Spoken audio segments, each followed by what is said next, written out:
well met. Welcome to the Dungeon Scrawlers pre-game hangout. I am here with a new crew of people to do an interesting new game that I have been working on in my copious spare time. I am Eric Scott and often a GM here on the Dungeon Scrawlers. And some of these people are new people, so we are hanging out and introducing ourselves to everybody, and we're just gonna Being have extra a good fuzzy time. today. I want to adjust your camera, Eric. Oh, geez. I don't know how to. Okay, I'll Well, see what I can do. mine, if you get close to it, it will like autofocus. So when I like thrust my hand at it, it will. You have big hands. Nah, dang. I don't know. I'll work on it anyway. Why don't we go around and just like, because not all of us know each other.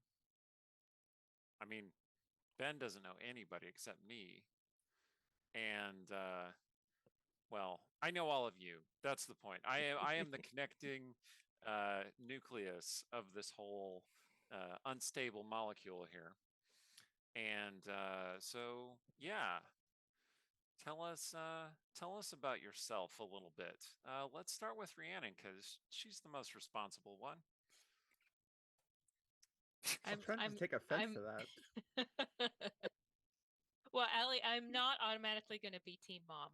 So if you want to, or Team like Impetus, because I feel like there's the character that's like, stop talking, and like runs out the door towards like whichever thing seems best. We'll see how that goes.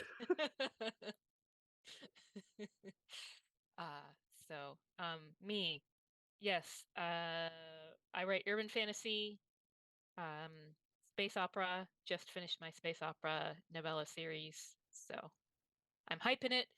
If you like complete series, it's there. It's waiting for you to get to it. The Awesome. Amsterdam Institute series. I'm a professional archaeologist. I should go and be on the chat so that I can see if I field anybody's archaeology questions. There's usually somebody. And yeah, so. Oh, and how I do archaeology is that I work for an environmental compliance firm, and I actually edit technical reports.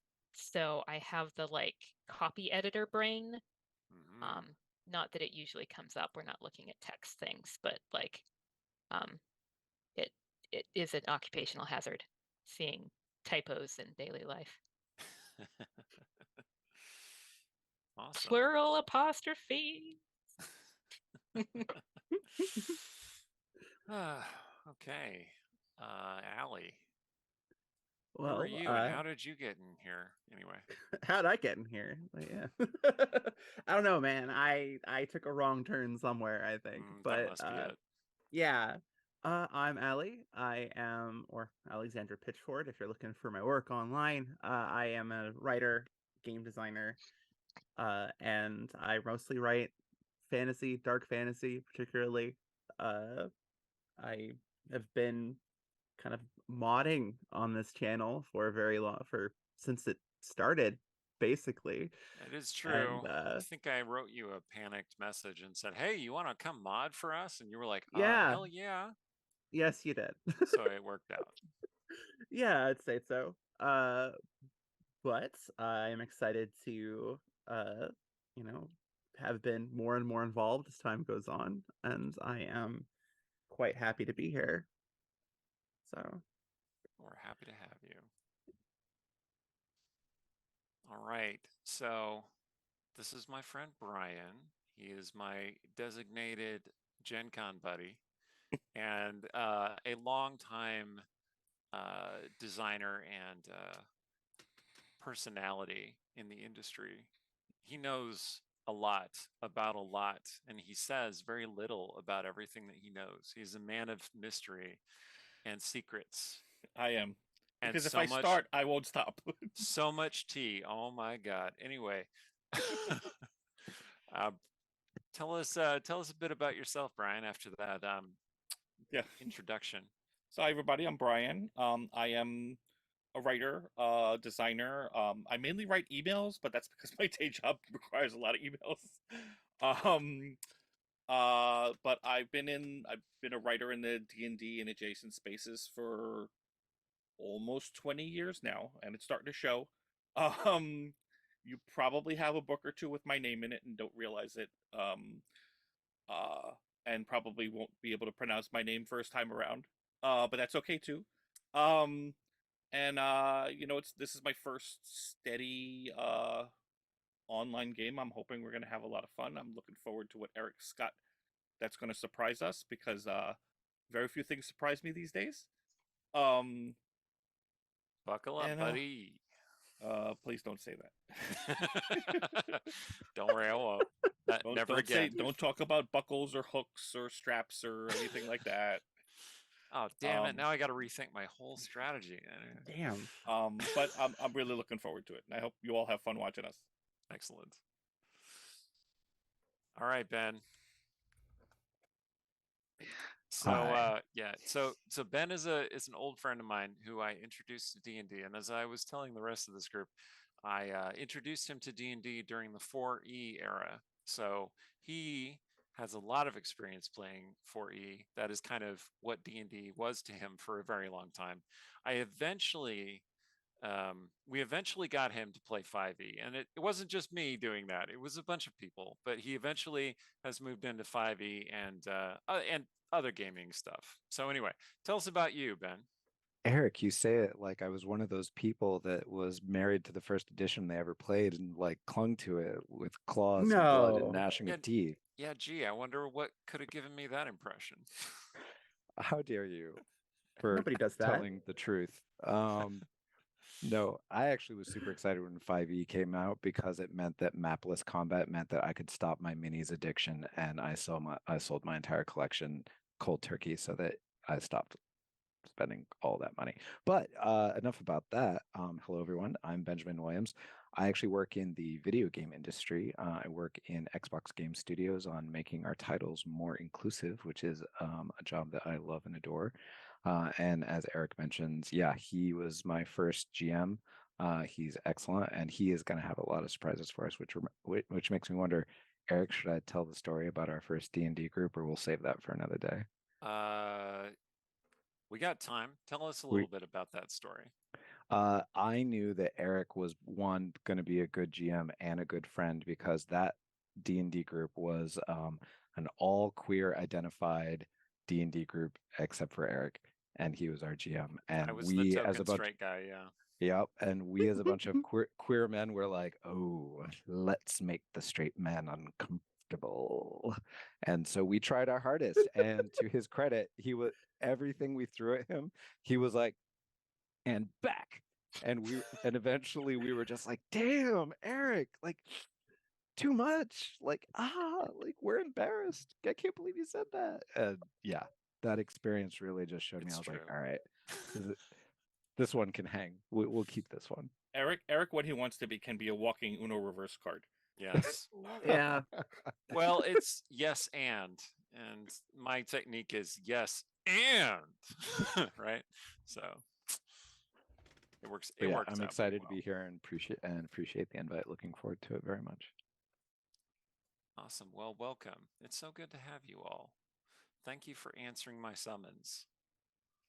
I messaged these folks and said, "Hey, I'm putting a team together. Would you like to be part of it?" And fortunately, they said yes. And fortunately, they said yes, we are available, which are the two main hurdles Yeah. of scheduling a D&D session. I was going to say, or if you were about to campaign. say Yeah. criteria, like, wow, I see our standards are really high. No. I picked you for a reason, and that is because you have good gaming skills, and I think we're going to have a good time. So yeah. All right. So what I've been doing is that I've been loading things into Roll20 for your visual enjoyment during the game. So obviously I'm going to keep doing that. And while I do that, let's talk just in general about my whole concept here. So the Dungeon Scrawlers started off with a single campaign, the Westgate Irregulars campaign, which was massive and sprawling and epic and lasted for 3 years until we finally reached the end. Asterisk. And that asterisk is, well, we might do spin-offs and we might do more stuff, and you'll see those characters again. That's for sure. I'm coming for more of that novella now that your Kickstarter is funded. That's right. Yes. Rhiannon and I have been writing, or plan to write. Well, I wrote some of it. Okay. You wrote the prologue. I wrote the prologue. first scene or chapter or whatever, and so Yeah. now we need the second chapter. Yeah. So we're writing a novella together, which is specifically about Artemisia, her character from the Westgate Irregulars campaign, and some of the other characters will show up in the course of that novella. And mostly I helped her outline it. And then she said, but I'm going to need you to write these things. And I said, but I'm currently running a Kickstarter, or, well, it will be launching soon. And at the time she was like, yes, okay, very well, very well. And now that my Kickstarter is going to end this weekend, she's coming for me, gang. Is what I'm saying. Let the record show I made not a mention of the novella while the Kickstarter was going until now. Now it is funded. It's not quite ended, but it has. It funded, has indeed funded. We are currently looking at stretch goals. Last I checked, I was like $30 short of my first stretch goal, which is pretty amazing since we just funded last night. Yeah, that's not bad. I'm very pleased about it. So, exclamation point justice will still get you the link in the doobly-doo down there to go check out the Kickstarter, and you totally should, because it's definitely happening. There are definite, and hopefully we're going to hit that first stretch goal, possibly more. And I got a lot of cool things to write and show you all. So yeah. So what was I talking about before I started talking about the oh yeah, the campaign. That's right. Why we're all here. You. So if you know me and you've been watching the Dungeon Scrollers for a long time, you know that I will not shut up about this tarot stuff. I am a fan. I like the concept, the aesthetics, the way that these play into stories. I sometimes chart my stories based on tarot cards, and this campaign is going to involve kind of a similar process. Well, I mean, that's my idea. We'll see how well it actually turns out. But the concept is that the way the characters are built is influenced by tarot cards that they associate themselves with. And I asked each of the players to come up with cards that they associate their character to. They may or may not have completed that process of coming up with what cards they associate with, and that's okay, because this is session 0. This part of this whole thing is to develop your character to reach the next stage and come away with this with a playable character. We will have one tonight's session if we all have a character that we are interested and comfortable with and want to explore more about. So that's the mission statement for tonight.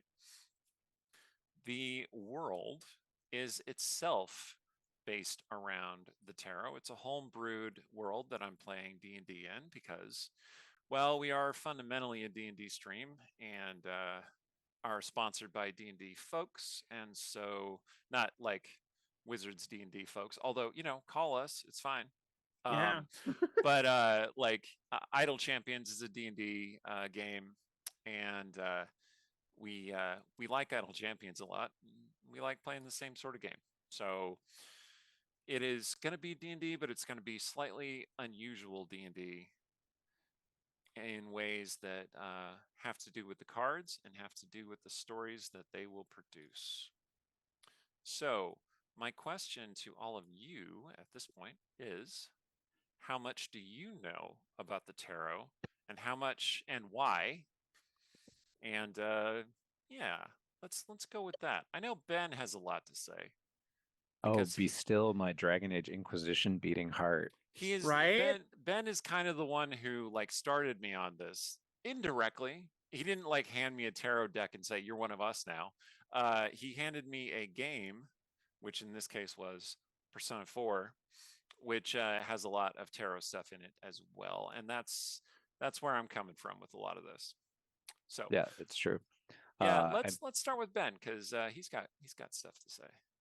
yeah, I mean, I love anything that is metaphysical that I can use as metaphor for uh, putting things in neat little boxes. I'm a PM at heart. I love putting things in neat little boxes. So why not, use magic and metaphysics and put that in cute little boxes too. I actually commissioned art for what I consider my canon Dragon Age playthrough characters. And part of the commission for it, because they did it in the Inquisition tarot style, was picking the suit or specifically the card. For some reason, my warden was the Seven of Stars. I forget why I chose the Seven of Stars, but it had meaning at the time. But yeah, I love taking things like tarot and sort of like using it as a creative jumping off point.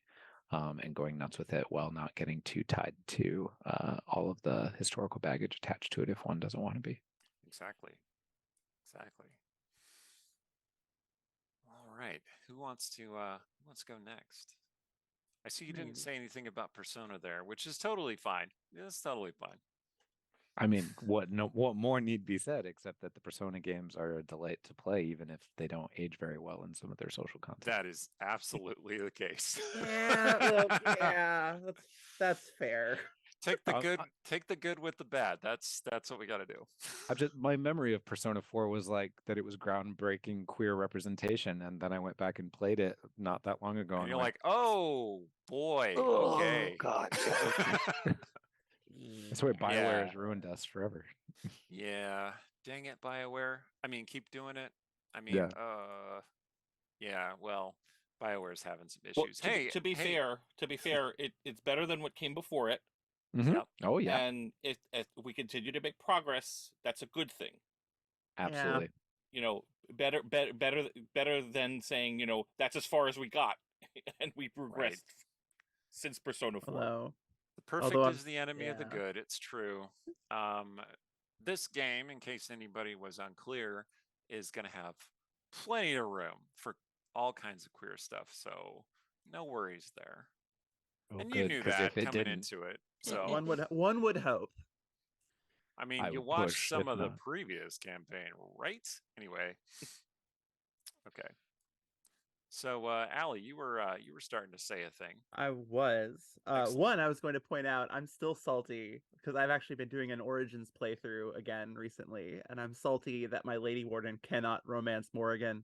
Yeah. Salty. Anyway, it's unfortunate.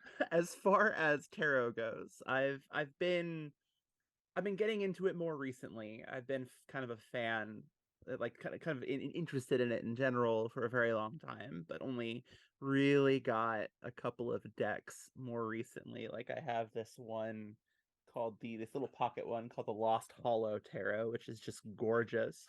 Neat. And then I've been playing around with a Magpie tarot deck, which is like every card in the deck comes from a different tarot deck. And it's like it's major chaos energy, and honestly I vibe with that. So it's a lot of fun, and it likes to call me out repeatedly every time. Different things, but yeah, no, like I did a reading for my partner and it decided, no, we're going to talk about you. And because I was like, none of this has anything to do with what you were. Oh yeah, okay. But yeah, so I know a bit. I know enough to get by, at least in some respects. I'm sure that there are nuances to certain cards and certain readings that I miss as a novice, but I know enough. I know a little bit. I also don't want to present myself as an expert, and I don't want to suggest that you have to be an expert to understand or participate in this game. That is certainly not the case. This is more a celebration of some of these cool storytelling concepts and less about demonstrating mastery of such things. I am certainly not a master of such things. Okay, Rhiannon, Brian? Well, I know absolutely nothing about tarot. I will admit that. Other than straight the out. things that I've told you about at Other than Gen the Con. things that, other than second and third hand experiences through friends, I have a lot of friends who are very much into tarot. A lot of friends that put a lot of energy and belief into it, and I don't discount their understanding or projections or whatever else, because sometimes it's one and sometimes it's the other. But I really enjoy the ability to take a simple card and um, extrapolate a whole lot out of it. It's like a real life deck of many things. Um, you can get a whole story out of a little picture, and I'm a storyteller at heart. I like interesting twists. I like randomness. I like the ability to say, okay, we're gonna take this as truth. What can we build out of this? And add it to a story. As Eric will tell you, I've had to stomach and process and digest a lot of uncomfortable truths about stories, about shared stories in the past. Yeah. And for me, tarot adds an element of randomization to that, to say, okay, here's the next step in your story. How do you build off of that? And for me, it's a lot of fun. Nice. Rhiannon? So have you seen the Simpsons episode where I think it's Lisa goes to a fortune teller at the fair, and then, or maybe it's Homer, it gets the death card? Oh, Um, I don't think I've seen that one. Oh, okay. And the fortune teller is like, no, it's fine. That's not what death means in tarot. You're fine. You're fine. And then the next card is the happy squirrel card, and the music sting is like, dun, dun, dun. Um, Hilarious.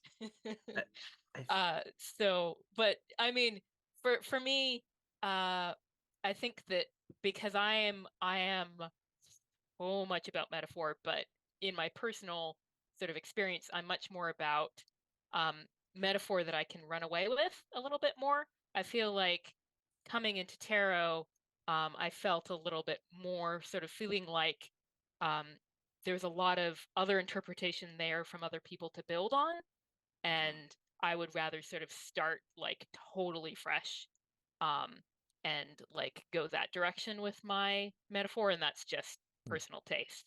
Yeah. So it has never spoken to me, but like I'm aware of how it probably feels to people because I feel that way about sort of different visualization metaphor kind of stuff that I would do in my own sort of way. Rhiannon, I'm just imagining this world where you're like, I've decided the death card means good luck. And we say, Rhiannon, who hurt you? Yeah. This is good. This is what I wanted. I wanted people with a diverse take and experience with all of this, because the imagery and the stories are what you make out of them, essentially. And obviously people will disagree with me about that, and that's okay. It's supposed to be a storytelling aid device, something to make you think, like a good philosophical argument is how I look at it. Whether there's any literal magic or truth to it, who knows exactly? But the images are timeless and powerful and metaphorical and metaphysical and open your mind. That's the idea, anyway. I can't talk because I've written short stories to perfume magazine ads. Because there's something about like the kind of ads that they put for perfumes in like Vogue and shit, where it's like, admittedly, it's too white and skinny, comparatively now, but like they're kind of fever dream-esque with like weird symbolic photos, and so I have a lot Okay, of fun with those. but now you're mentioning perfume ads, and you just mentioned The Simpsons, and now I have to go back to the Mr. Plow episode where he hires a marketing company to make an ad for him, and it's basically a perfume ad with like a smashed snow globe and like some woman singing. Like, Oh man. it's- All Look, right. I'm old enough to remember the Egoist commercials. So oh yeah,